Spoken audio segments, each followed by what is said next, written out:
Meet Mr. Frisco, a realtor selling residential real estate in Frisco and far north Dallas. As a former professional athlete, track and field, and strength and conditioning coach, Mr. Frisco immigrated to the USA 20 years ago with $50 in his pocket, a suitcase, and zero English to pursue the American dream and build a successful real estate business.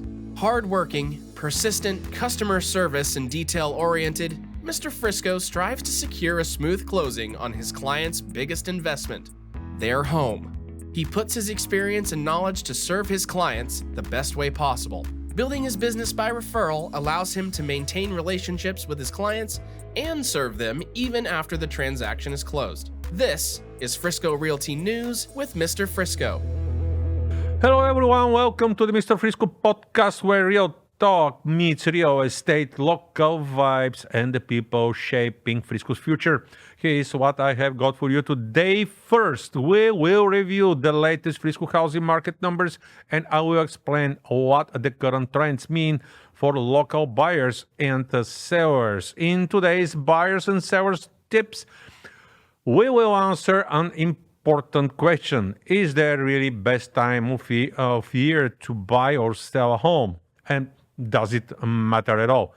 I am also joined by pest control professional Ryan Nienstadt with Abrock Pest Management to discuss common pest concerns and what homeowners should know about protecting their properties. And in my Frisco News segment, I will highlight the opening of Universal Kids Resort, a new development at the Stonebriar Centre, free family activities, upcoming RoughRiders game, and outdoor movie nights as PGA Frisco, and more.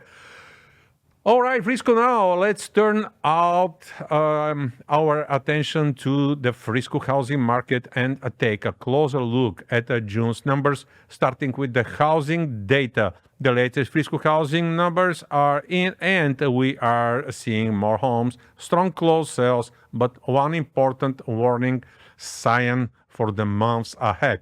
Let's jump into the data. In June, the median price of an existing home in Frisco reached $650,000. That's down 1.1% from last year, but up slightly 0.4% compared with May. So prices aren't falling dramatically, and they're basically holding steady. Now here's where things get interesting. Frisco had 1,048 homes for sale, up 16.2% from last year and nearly 10% from May. Buyers definitely have more options and more negotiation power. Closed sales were also strong. 231 homes sold in June, an increase of 12.1% year over year. Homes spent a median of 26 days on the market, unchanged from May. And here is the warning sign. Pending sales dropped to 145, down nearly 29% from last year and almost 32% from May. And that could mean fewer closings and slower activity in the coming months. Also, Frisco reached 6.5 months of inventory on the market, placing us in a balanced market territory. So, what this all mean? For buyers, this means more choices, less pressure, and potentially better negotiation options. For sellers, homes are still selling, but pricing, condition, and marketing matter more than ever. The Frisco market isn't crashing. It's shifting towards balance, and prepared buyers and sellers can still come out ahead. And that brings us to today's buyers and seller tips segment. With inventory increasing and market conditions changing, many people are asking, is there really a best time of year to buy or sell a home? Let's break it down. Most people believe early summer is the best time to sell because more buyers are in the market. Here is the catch. More sellers are also listing their homes, which means more inventory and more competition. Sometimes selling in the fall or winter can actually work in your favor. There may be fewer buyers, but those buyers are often serious and really motivated, and your home may have less competition. For buyers, summer offers more choices, while slower seasons may create better negotiating opportunities. The best time to buy or sell isn't always based on the calendar. It depends on your goals, your competition, and your local market strategy. Now it's time for my guest, Ryan Nienstadt with Abrock Pest Management. Hey, Ryan, how are you? Good, doing well today. You made it today in the heat. Yes, yeah, today was a cool day. Kind of, under 100. Yeah, just I don't at know, 100, so we're good. It's about there, yeah. I consider 100 that's cool. When it's been 106, yes, I consider Yeah. 100 cool. Normally anything over 92 is hot. Yeah, good to have you on my podcast. Well, thank you. So you're owner and co-owner, actually, on Abrock Pest Management and pest management expert, correct? So yeah, you're getting rid of the bugs and everything in a house. How did you get in this business? Why did you decide this business? I was working for another company, and my dad called me up one day and said, "Hey, do you want to go into business together?" And I said, "Yes." What are we going to do?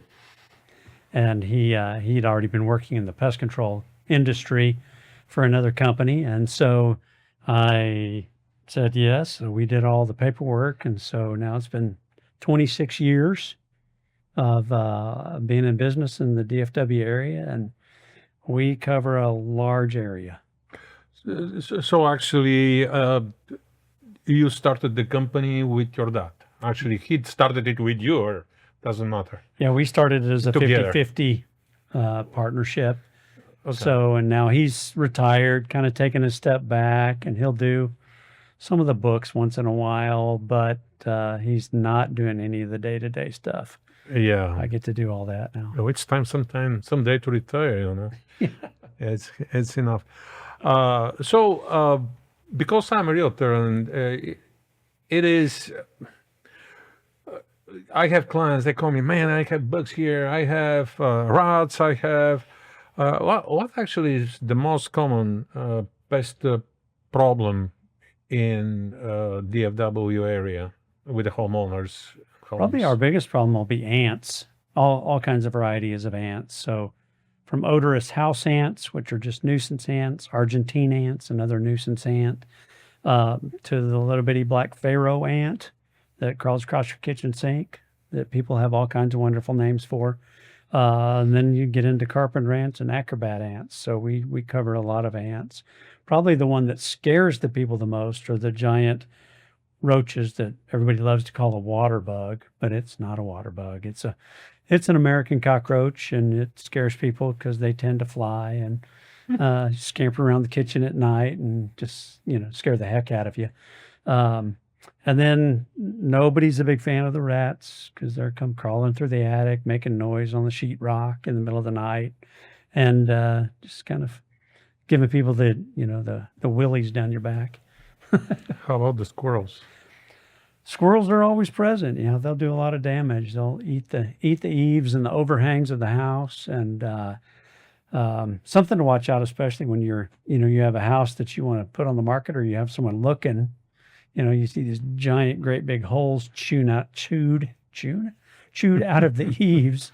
Then you've got some animal activity up there to take care of. All right, and termites. That's the scariest thing. Yep. What about termites here? And I've heard that the termites in California are different than here. I have friends. Yes. So they had like some balloon or whatever when they were selling a house. So tell more about termites.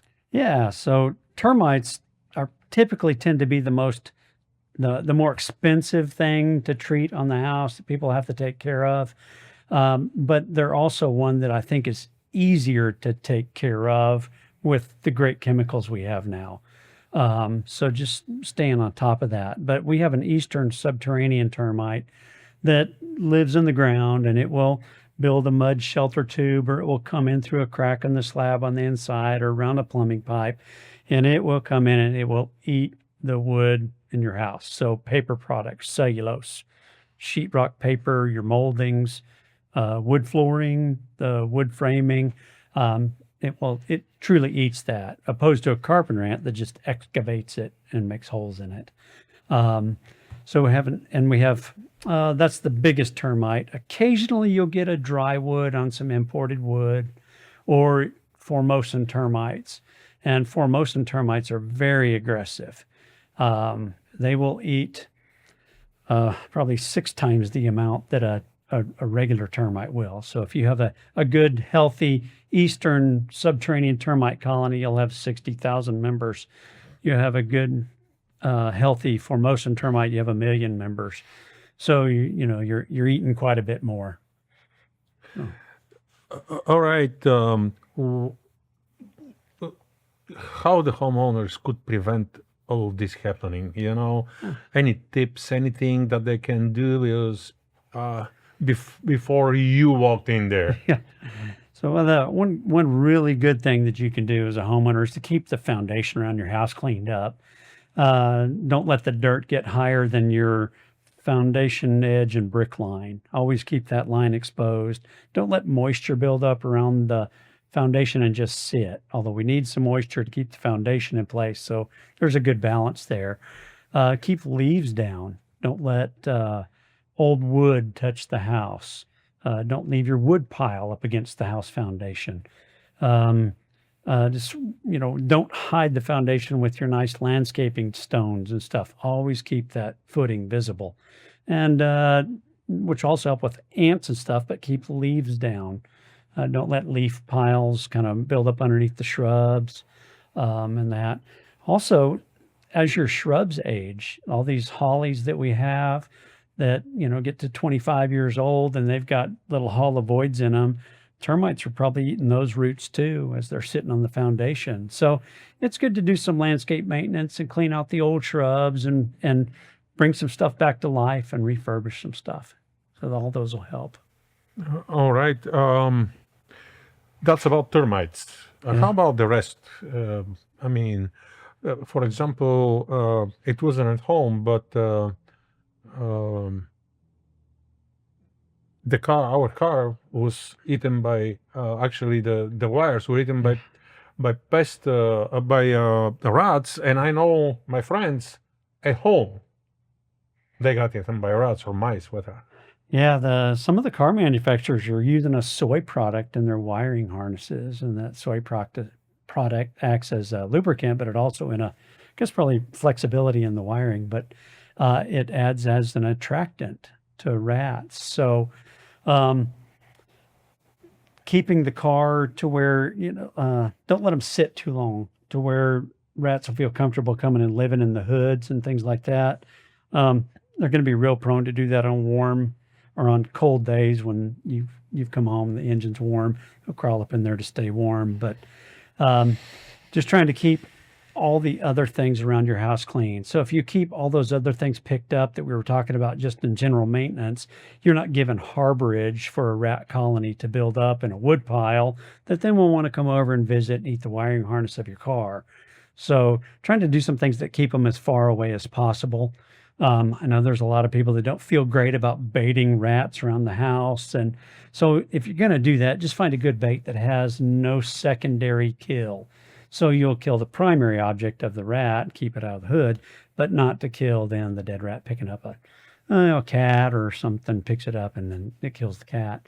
So using something that has a no secondary kill is a good option. But other than that, you can, if it sends real bad, you can set snap traps under the hood of your car and try to stop it. But I prefer the cleaning up method so that you don't even invite them onto the property. Try to keep that stuff back. All right. Well, why somebody should hire pest management control rather than try to do it themselves? So a lot of people, they just try to save the money. Yeah. Yeah, there's good products out there now, but a lot of times it's expensive to buy a lot of things. Then people get into life, life's busy, and you spray it once, and then 8 months later you think about it again. Or the next time you have a problem, and the problem might be too big then to do something with, where pest control will keep you just on a regular maintenance.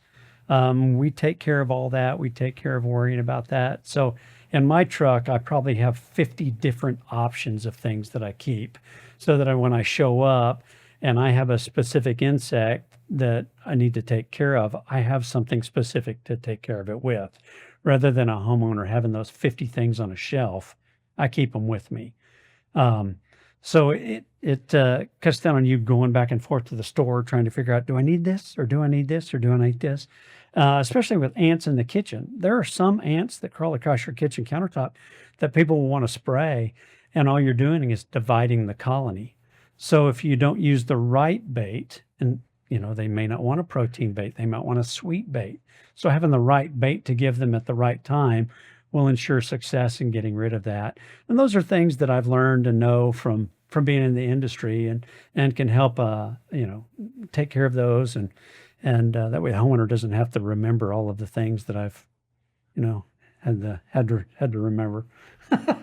Too many things to remember in everyday life, Yeah, and keep 50 different chemicals in your garage or whatever. Oh man. Yeah, that's like me trying to remember how to write the contract to sell a house. I need Victor to do that. I don't need to do that.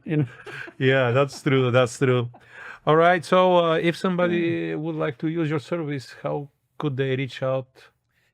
We've got a website, www.abrockpest.com. I'm not even sure if they use the W's anymore.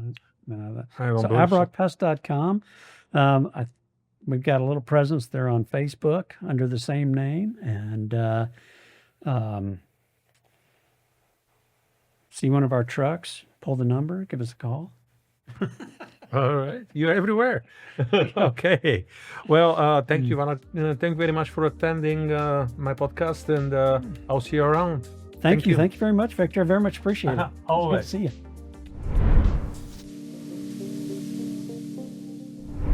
A big thank you to Ryan Nienstadt with Abrock Pest Management for joining me and sharing those helpful tips. Now, let's shift gears and take a look at what's new, what's happening, and what's coming soon around our community.